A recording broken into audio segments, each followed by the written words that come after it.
नमस्कार, मेरा नाम शुभे मिश्रा है और आप देख रहे हैं न्यूज़ 18 बिहार झारखंड का डिजिटल प्लेटफॉर्म।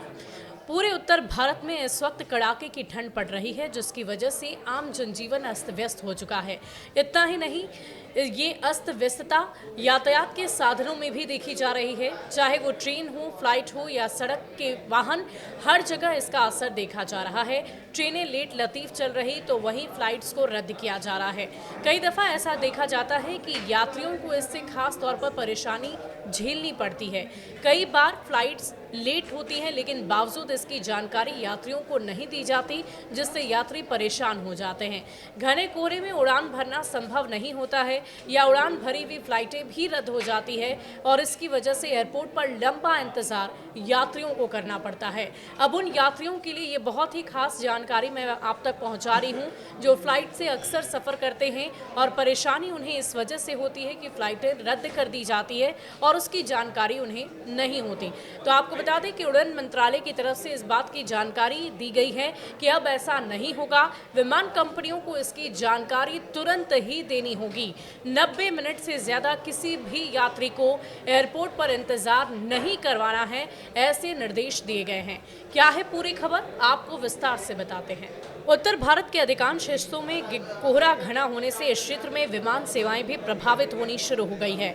ऐसे में नागरिक विमानन मंत्रालय ने कोई भी नया कदम उठाए जाने के संकेत तो नहीं दिए, लेकिन विमान कंपनियों को याद दिलाया गया है कि ग्राहकों को समय पर विमान रद्द होने की सूचना दे दी जाए। 3 घंटे से ज्यादा विलंब हो तो फ्लाइट्स को रद्द कर दिया जाए।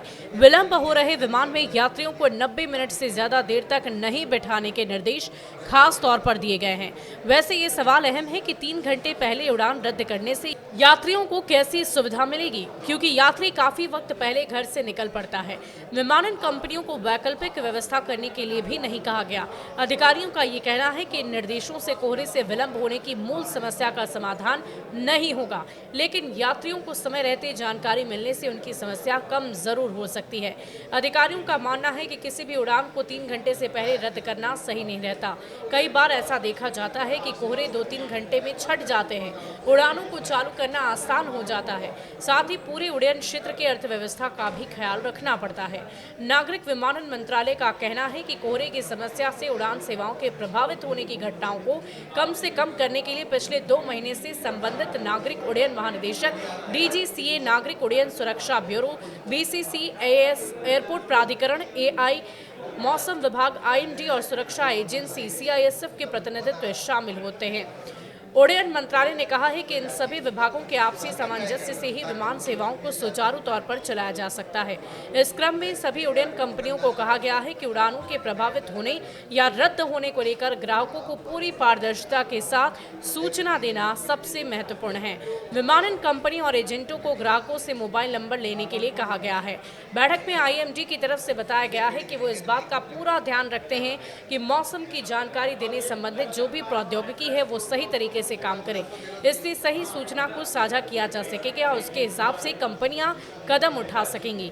कम रोशनी में विमानों के संचालन के लिए आवश्यक कर्मियों को प्रशिक्षित करने का काम भी चल रहा है। DGCA ने कहा है कि उसने विमान कंपनियों को कैट 2 और कैट 3 तकनीक की जानकारी रखने वाले पर्याप्त कर्मचारियों को प्रशिक्षित करने की बात कही है। यानी कि पूरी तैयारी उड्डयन मंत्रालय की तरफ से की जा रही है कि किसी भी तरह से कोई भी परेशानी यात्रियों को ना झेलनी पड़े। और आपको बता दें कि मौसम की मार हर ओर उत्तर भारत में देखी जा रही है। अगर बर्फबारी वाले इलाकों की बात करें तो वहाँ पर भी बारिश और साथ ही साथ बर्फबारी की वजह से ठंड उत्तर भारत में काफ़ी ज़्यादा बढ़ गई है, जिसकी वजह से यातायात के साधनों पर असर देखा जा रहा है। लेकिन यात्रियों को असुविधा ना हो, इसका भी खास ख्याल रखा जा रहा है। आपको ये वीडियो कैसा लगा कमेंट सेक्शन में ज़रूर लिखिए, साथ ही साथ इसे ज़्यादा से ज़्यादा शेयर भी ज़रूर करिएगा।